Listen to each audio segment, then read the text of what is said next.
All right, happy Monday, happy week 6, happy fall. The seasons seem to have changed suddenly. Let me begin with a couple of announcements. So today we'll do more with 3.4, which is the chain rule. And the chain rule will continue to appear in 3.5 and 3.6. You'll get lots of chances to practice it.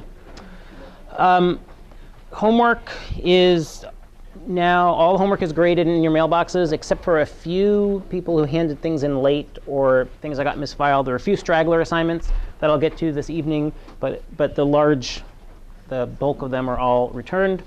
As always, if you don't understand our comments, let us know. Casey and I both spent a lot of time grading this weekend, and I don't know if this happened to you, but I certainly noticed that my handwriting deteriorated as the session went on. So I tried to write neatly, but I'm pretty sure I didn't always succeed. So anyway, if you have questions about any of the problems, please do let us know. So I'll send the midterm out. I'll post it online tonight, maybe before dinner, maybe after dinner. I don't know. It'll depend on how long it takes me to get it done. I'll send out an email when it's posted.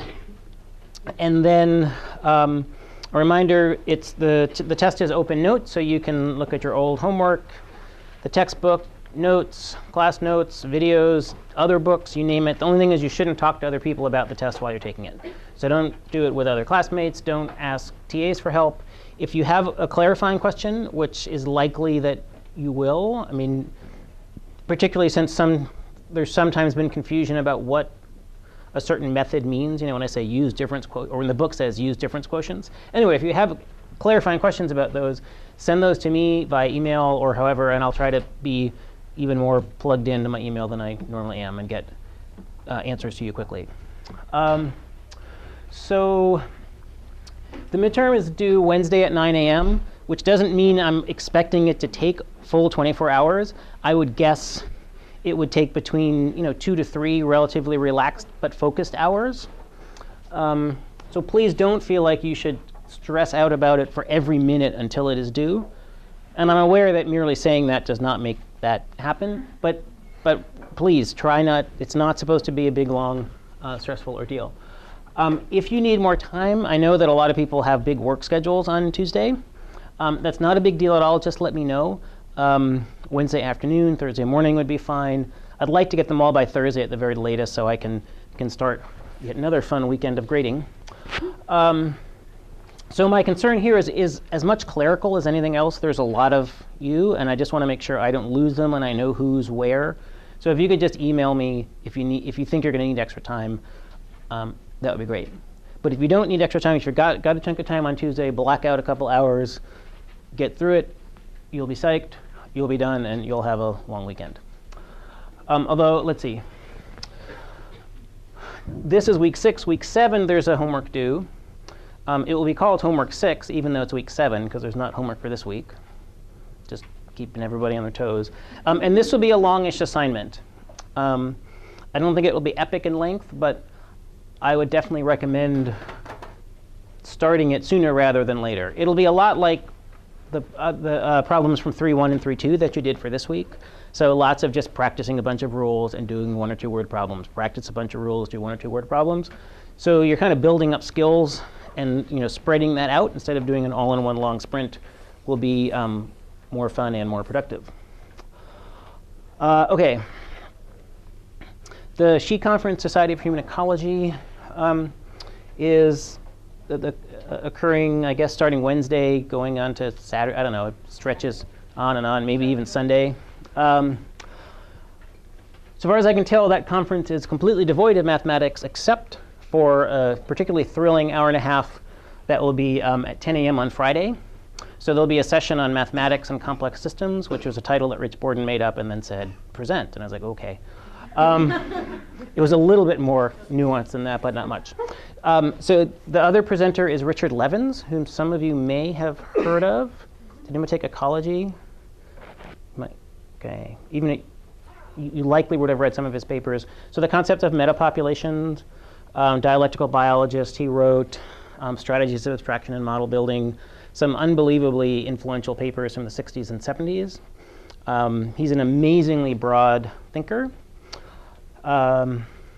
And I don't know exactly what he'll be talking about, but he'll probably be critiquing what I have to say, and it should be a lot of fun. Anyway, he's an amazing guy, one of the giants in mathematical ecology and human ecology really over the last 40 or 50 years. So, and I don't know, there may be a few actual equations. So if you're sort of like feeling worried about math withdrawal, it'll even be right here in this room. You could pretend it was calculus if you wanted. If you wanted. And then Monday, we'll do 3-6, and we'll do the midterm evaluation for the course. So that's the schedule. Yes? I read right in the sample that you don't want us to put it in your math book, the midterm. Right. We have to find you. Or put it under my office door, which also can be difficult to find, but at least unlike me, it doesn't move around. So I'm on the second floor of the turret's annex, directly above the business office and beneath Sean Todd, which is, I don't know what that means in terms of like where I am in the cosmological status of things, above business office and below Sean Todd, whose classic rock and gentle footsteps serenade me throughout the day. Yes? Do we have to print it off, or can we just write the problems in the notebook? You'll probably want to print it off because there'll be some graphs, but if you don't feel compelled to, I don't really care. Okay, other questions? Time for us to talk over things before, so we're not allowed to talk to anyone during the midterm. Right. But is there time for us to go over things that we may want to before Yes. midterm silence? Definitely, yeah. I'll be around. I'll be around this afternoon and probably, I don't know, into the early evening. I'm not sure. I have a couple student meetings. I've got some chunks of time Tuesday as well. Either catch me after class or send me an email, but we'll definitely find time. And you can also talk to the TAs before. If you can't find me and you want to talk, you can talk to one of the TAs before you sort of go into the vow of silence sort of thing. All right. So everybody looks so serious. I mean, I understand why, but don't worry, it'll be fine. All right.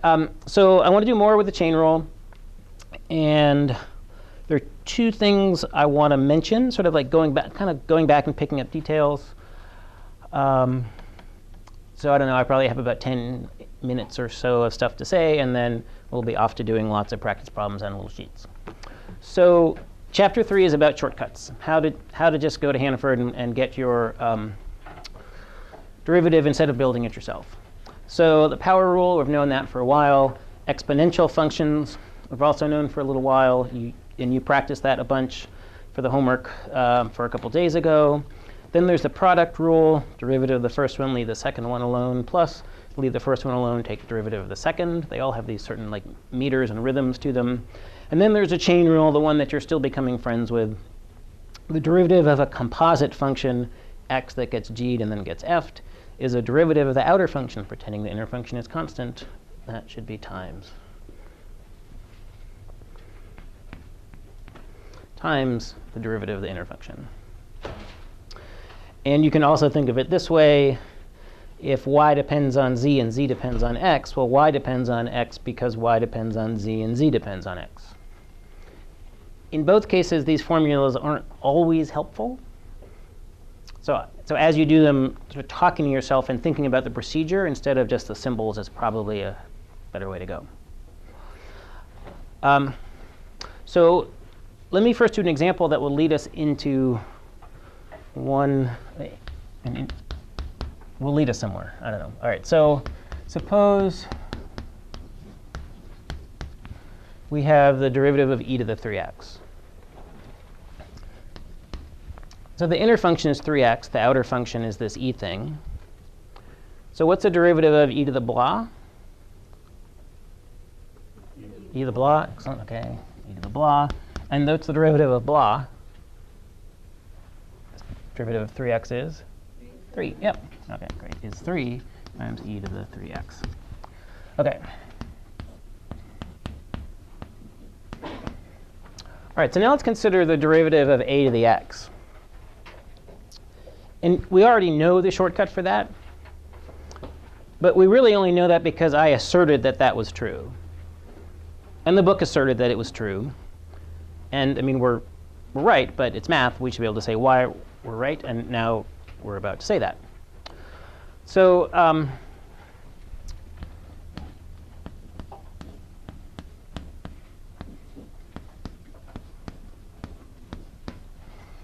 I claim I could write this like this, which again might seem like a weird thing to do, but just we'll roll it for a moment. Because e and natural log, they undo each other. They're inverses. So e log a is just a. So it may not be clear why I'm doing this, but I hope to convince you that it's OK. And that it's not wrong. So you can't really stop me. I'm just going to go. Right? All right. So then rules of exponents.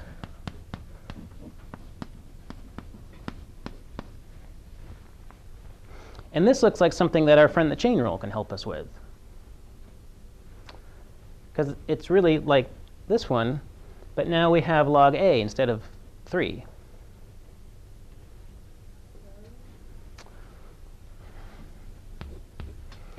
So the derivative of e to the blah is e to the blah. And then the derivative of blah, log a, whatever it is just a number. So that's going to be log a.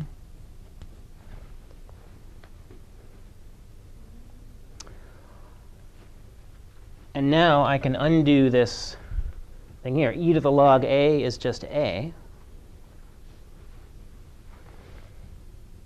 So I can write this as a to the x log a, or log a to the x.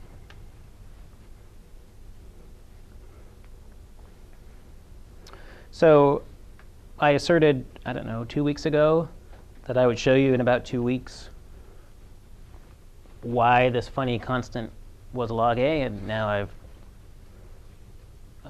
demonstrated that. That was a class where mostly we were just so excited. That might be slightly overstating it. But some of you are, you're about as excited as you get, mathematically. Right, we said, oh, this is annoying. What would have to happen if this wasn't here? What base would be exactly its own derivative? And we came up with e. And then said, yeah, and if we don't have e, it's log a. Anyway, so now we've cycled back and done that. OK, so that was thing 1 about the chain rule. Now on to thing 2.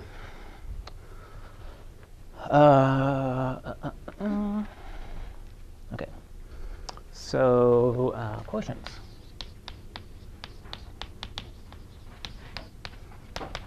So we've learned about the product rule.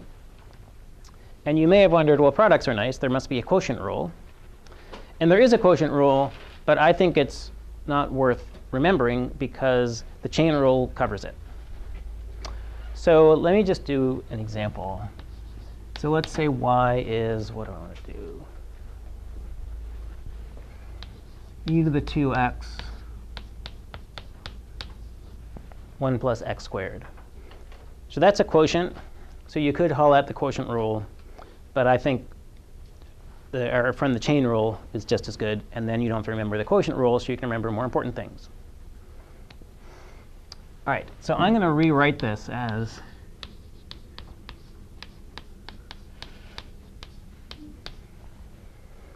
so if I have something downstairs, I can bring it upstairs with a negative exponent.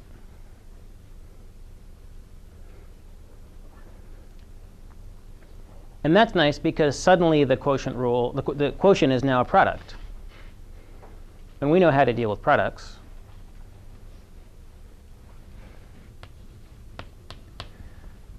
Derivative of the first one, leave the second one alone. So the derivative of e to the 2x is 2e to the 2x.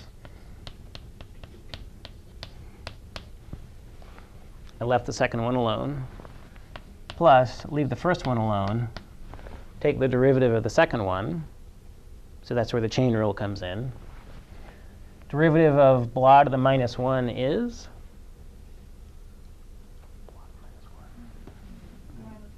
Minus 1 blah to the minus 1 minus to minus 2. Then I need to take the derivative of blah. That's 1 plus x squared. So that's 2x. So as we've seen, taking derivatives usually results in a messier function than what you started with. But that's OK. That's just life. So I would recommend doing the quotient rule, doing quotients this way. If you really want to know the quotient rule, nobody will stop you. It's in the book. You can look at the quotient rule if you like having one more rule. But I like having less rules. All right.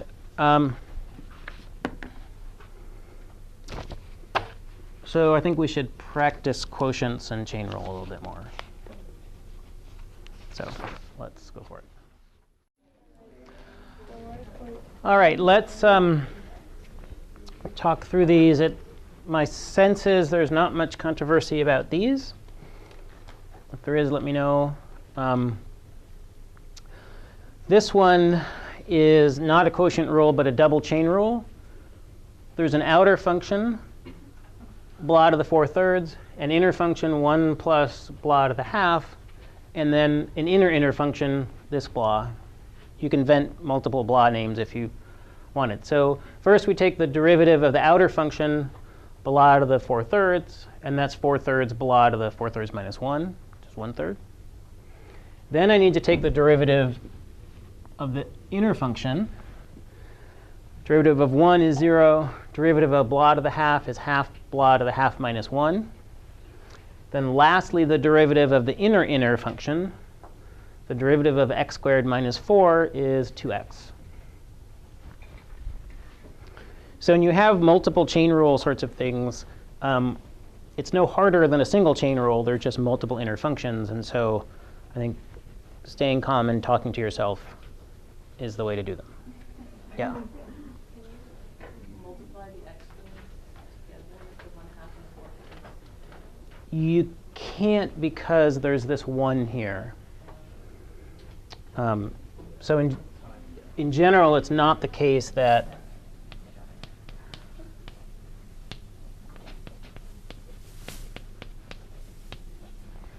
if you could, that would make your life simpler, but all of algebra would fall apart if that was allowed. So, OK, so let's talk about the word problem.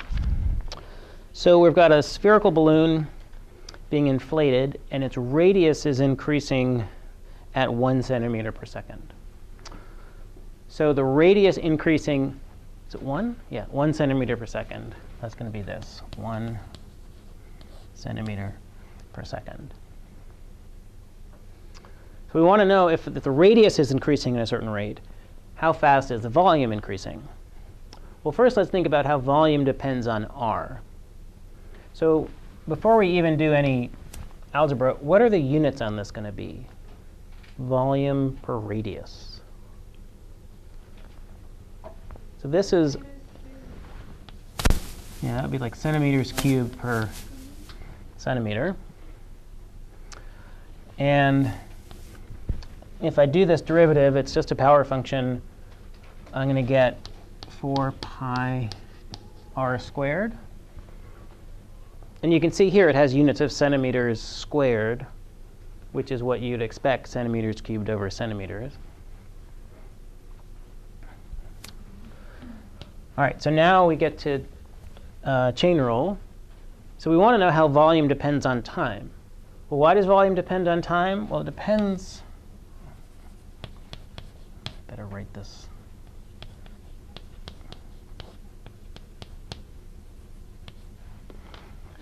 So volume depends on time because volume depends on the radius, and the radius depends on the time.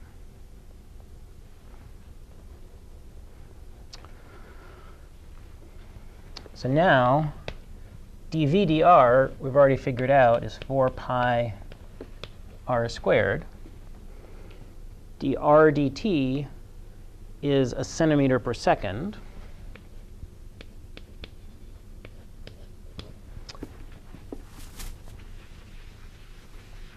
And it was R5? What do we want to know? 5, yep.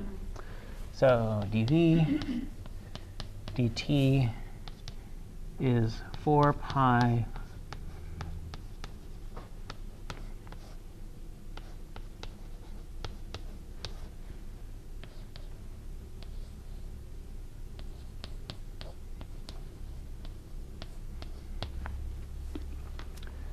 So the rate at which the volume is changing, I just plugged in 5, multiplied it out with units, get 20 pi, and that's centimeters cubed per second. So volume per second, which is what you would want a dv dt term to be.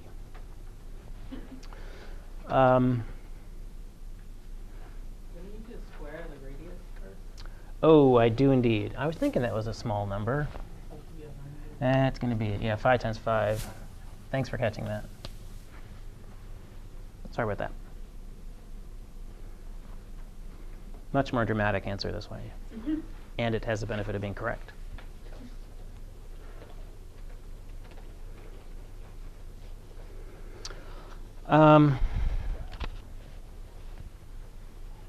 Questions on this one? These word problems are, I think, a little tricky. Starting by writing out what you know, what you're given, what you'd like to find out, thinking about units, all those can be clues to help you. Often these are things you don't see the path right away. That's the fun part. But if you saw the path right away, that's sort of boring. But you'll be able to figure it out. So you write down the stuff and then start puzzling it together. And it sounds silly, but often just writing down what you know is enough to get you through the problem. So it's sort of like if you have a style or habits for how you solve a problem, then when you come up with a problem you don't know how to solve, you know how to act like you know how to solve it. And often that works. I mean, again, that sounds like a really dumb thing. And that's true in other things too, right? If you're not feeling calm, but you act calm, you often, that's how you become calm. Anyway, it works in math too. So again, if you don't know how to solve a problem, act like you do, see if it works. A lot of times it does. All right, so here's another worksheet to try, which is also some good puzzles for thinking about the chain rule and the product rule, sort of how to use them and what they're telling you. This involves tables of numbers instead of algebra. We won't go through all of these, but maybe we'll do at least, let's aim to do the first 4. We'll see how these go, and then we'll go into 3-6. All right, let's talk through these. 3 was a little more involved than I had anticipated. So the first one is a product rule, because we have the product of 2 functions. So the derivative of a product, derivative of the first one, leave the second one alone, plus leave the first one alone, take the derivative of the second one. So that's f of x. We can plug in 1. And then in order to get numbers for f prime, f, g prime, and g, we just read off the table. And when I did that, I got 6 minus 6, which is 0. And that means that the slope of the tangent line is 0. And a line with a 0 slope is horizontal. So that's number 1. So next we get to do the chain rule. So y is h of g of x. So the derivative, I take the derivative of the outer function, leaving the inner function alone, times the derivative of the inner function. So now I've got the derivative. And if I want to know what the derivative is at 3, I just plug in 3. And again, I'm just looking these numbers up off the table. G of 3 is 3. G prime of 3 is 2. H prime of 3 is minus 3, so I ended up with minus 6. And was there a follow-up question, or was it just? Nope. OK. Do people see what's going on with this one? No, it was asking for increasing or decreasing. Oh, so the derivative is negative, therefore the function is decreasing. OK. All right. So now another chain rule, but they're asking a different and more involved question. They want the equation of the line tangent to f of g of x at x equals 2. So the first thing I want to do is calculate the derivative, because the derivative tells me the slope of the tangent line. It doesn't tell me the entire equation, but it tells me the slope. So I'm doing like I did on the previous one. Derivative of the outer function, leave the inner function alone, times derivative of the inner function. If I evaluate that at x equals 2, I look these numbers up. G prime of 2 is 3. G of 2 is 0. F prime of 0 is minus 1, which gives me minus 3. And I was doing this quickly because I was using a borrowed sheet. So there's a chance I did this wrong. So if you want to protest, you may well let me know. OK. So now we have the derivative. The derivative is the slope of the tangent line. It's not the equation of the tangent line. So at this point, I know that the equation for the tangent line is y equals minus 3x plus b. But I don't know what b is. But we do the usual thing. Well, if I could just find one other point on this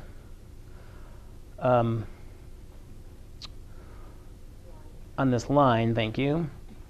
And I don't know why I'm plugging in. Why am I think I've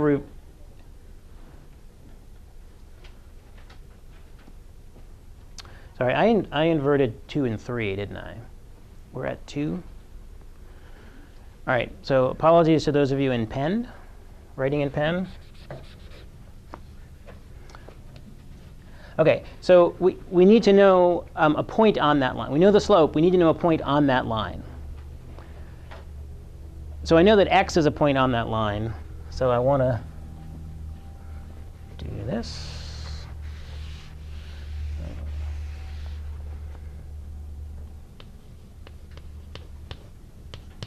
So what's g of 2 according to this handy chart? 0. 0, OK. And f of 0? 0.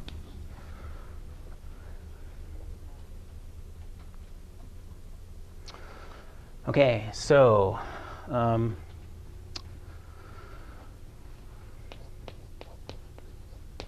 plug in x equals 2, y equals 0, solve for b. And I guess I'll do that over here. Come this far, I might as well get an answer. All right, so I'm going to plug this in here. 0 equals minus 3, 2 plus b. So it looks to me like b equals 6. So the full answer is y equals minus 3x plus 6.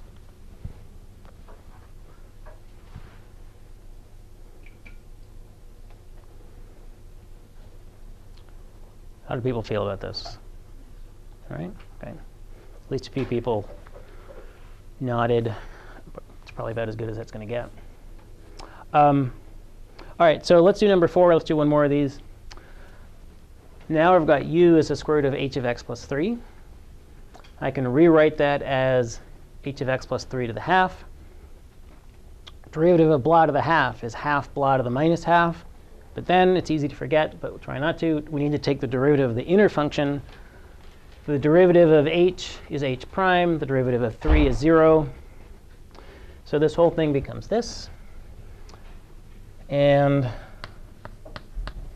let's see, what's h of 1 on the table? 3?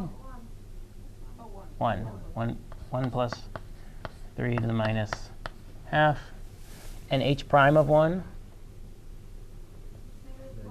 Negative 4. All right, let's see.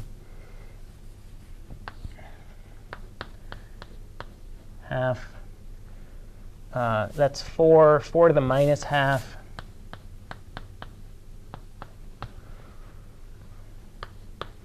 Four to the half is square root 4 is 2. 2 times 2 downstairs, this becomes minus 1, I believe. All right, so these got a little snarled up with numbers towards the end, both of these two. But the main point that I want to emphasize is, particularly for these last three, it's just another way of thinking about how to use the chain rule. You've got an inner function, you've got an outer function, take a derivative of the outer function, leave the inner function alone, times the derivative of the inner function. And here, it sort of strips the chain rule to its essence, in the sense that you don't have any algebraic formulas to work with. You just work with the chain rule formula itself, and then you look up the values in some magic table. So these are good for just testing that you're thinking about the chain rule and the product rule in the right way. So there'll be a couple homework problems like this as well. So I think we should boldly step into the next chapter.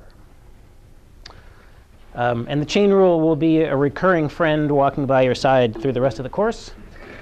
So if you want to strengthen your relationship with him, her, it, you will have ample opportunity to do so. All right.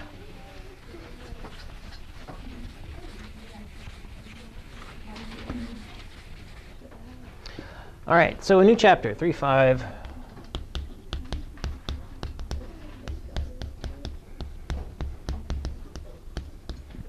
All right, so chain rule, product rule, exponentials, and power functions. There are a few more type of functions we need to worry about. One of them is trig functions. So we need to think about what derivatives of trig functions are. So I want to start with a few, sort of thinking about this graphically. I'll assert a few formulas, and then we'll practice them. So probably, I don't know, I'm guessing maybe 10 minutes of stuff, and then 10 minutes of working, and a few minutes of going over on the sheet. All right, so trig functions. So let's start with the sine function. The sine function, that's the one that starts at 0. So here's sine x.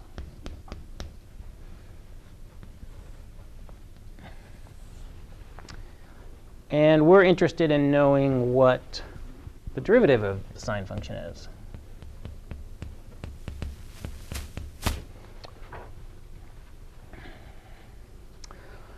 All right, so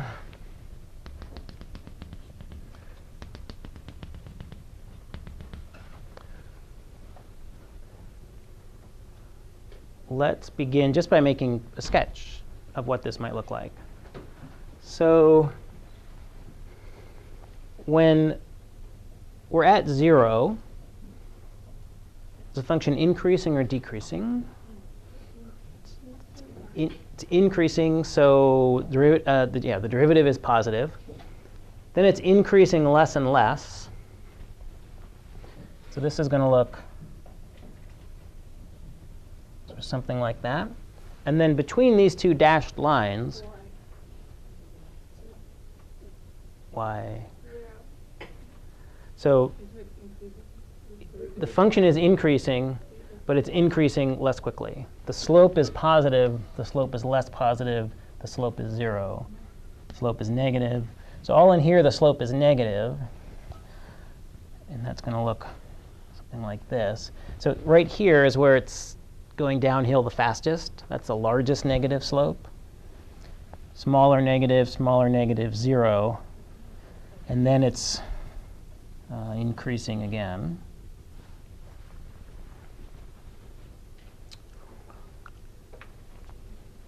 So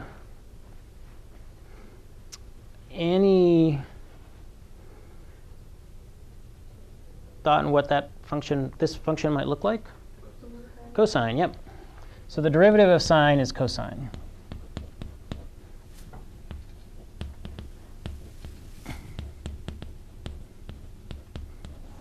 And this is only true if you're in radians.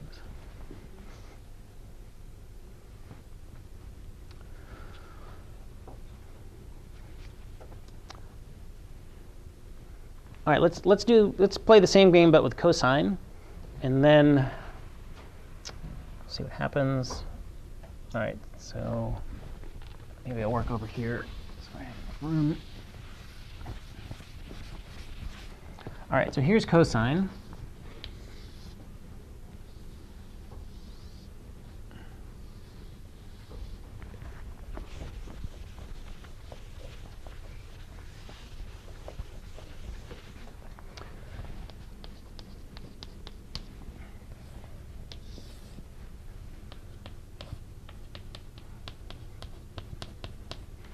And we want to know what the derivative of cosine is. So let's, again, do a sketch. What's the slope at 0? The value is 1, but the slope is 0. The slope of the tangent line here is 0. And then what happens to the slope? Does it go positive or negative? Yeah, it's going to go negative, really big and negative, then less negative, and back to 0 here. So the derivative is negative. The function is decreasing. Faster the decrease, more negative the derivative. Here the function is increasing. Slow at first, then fast, then slow again.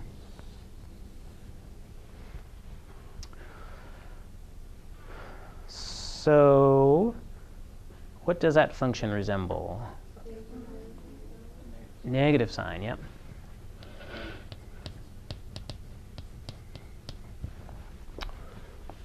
All right.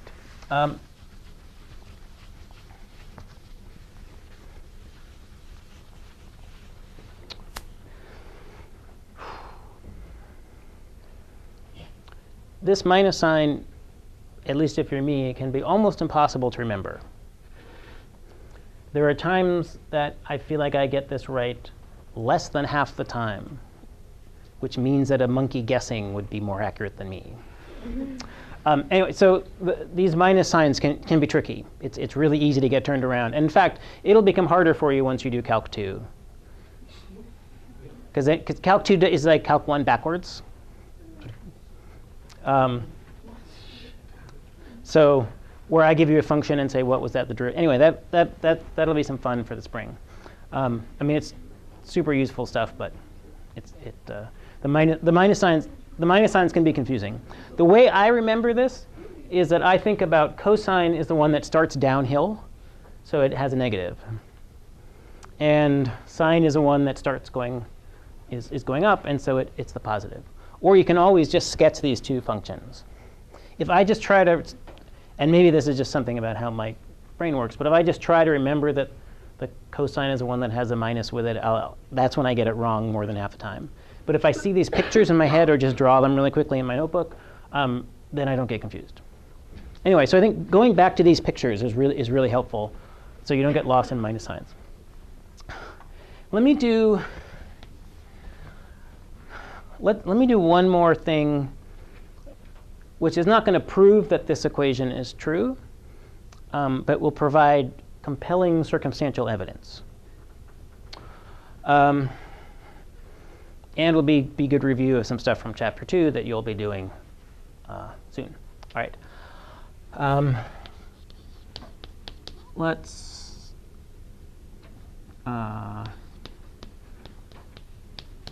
evaluate dx cosine of 1.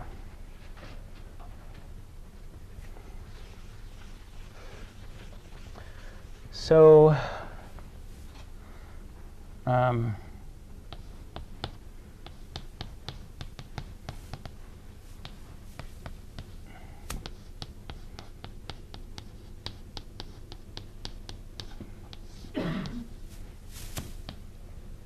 right, so x is going to be 1, and let's choose a small value for h.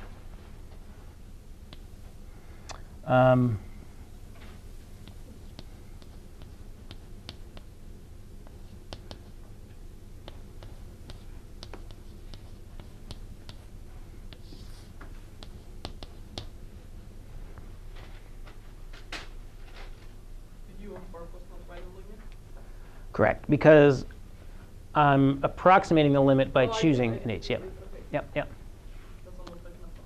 Yep. So can anybody help with a calculator here?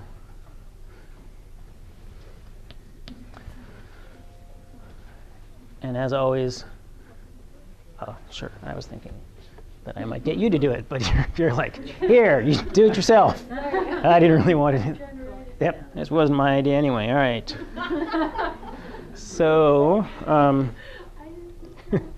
I just, oops.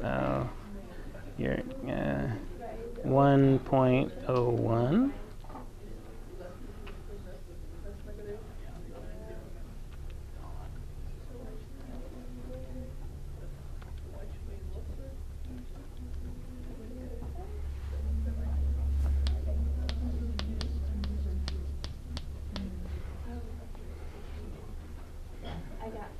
Does anybody else get this? Yeah. Okay, great. And then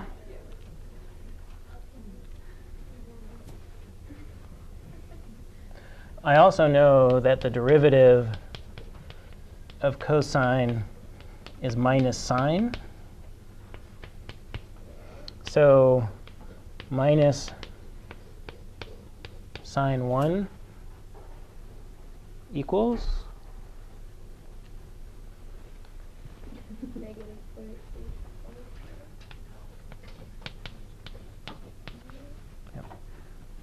so not a proof, but compelling circumstantial evidence that this works out. All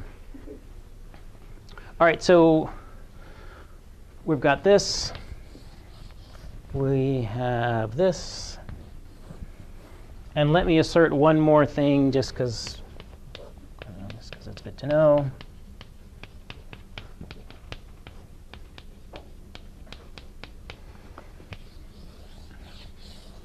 Occasionally, you might find yourself having to take the derivative of a tangent function. And tangent is sine over cosine. I don't think we're going to do much with this in this course, but if you do, and in fact, you're going to on the very first problem on this worksheet, derivative of tangent is just 1 over cosine. And you can prove that to yourself by using the chain rule if you feel like it. Is that like cosine squared, or is it just like this is that? Cosine squared. Okay. Yeah. All right, so let's practice with trig functions. We'll see how far we get. And we can do a little bit of this next time if need be. All right, so I think we have 6 or 7 minutes left. Let me go through these quickly, see if there are any questions. I know there was a lot of algebra today, but that's just the way epoch 3 is. It's an algebra-intensive epoch. In part 4, we'll sort of emerge from the trees and do some applications, and we'll see a little bit more of the forest. But now we're deep in the trees. This looks like tan x, but it's actually tan blah. There's a 2x. There's an inner function hiding here. So derivative of tan blah is 1 over cosine squared blah. Derivative of 2x is 2. So that's how this 2 appears, and then I rewrote it that way. This one is a straightforward product rule. Just being careful with signs, I ended up with minus sine squared x plus cosine squared x. Does that simplify in a trig identity? It is tantalizingly close to a trig identity, but it's not. What you're thinking of is Sine squared x. right, sine x plus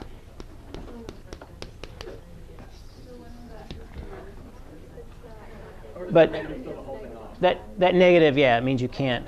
So you could swap things around. You could get rid of the sine squared in terms of cosine, but I don't know that would simplify it. You could alter it. All right, so this one is one of these double chain rules. So the derivative of e to the blah is e to the blah. Then I need to take the derivative of blah. That's the derivative of this inner function, minus cosine 2x. But it itself is a chain rule situation because you've got an outer function, minus cosine, and an inner function, 2x. So the next step is to take the derivative of minus cosine blah. So here's, I don't know if this was a helpful or harmful, hurtful, not helpful way of writing this. There's a minus from here and a minus because the derivative of cosine is minus sine. So that's double minus. I could have put parentheses around them. Sine 2x. Then I need to take the derivative of the inner function. That's 2x. The derivative of 2x is 2. So then I simplified a little bit and get that expression. So this was a double chain rule. Sine squared x means sine x squared. So the derivative of blah squared is 2 blah times the derivative of blah, the inner function, which is this cosine term. Here, same function's order is reversed. We square and then sine. So sine is outer function. Derivative of sine blah is cosine blah. Blah is x squared. The derivative of x squared is 2x. So 2x cosine x squared.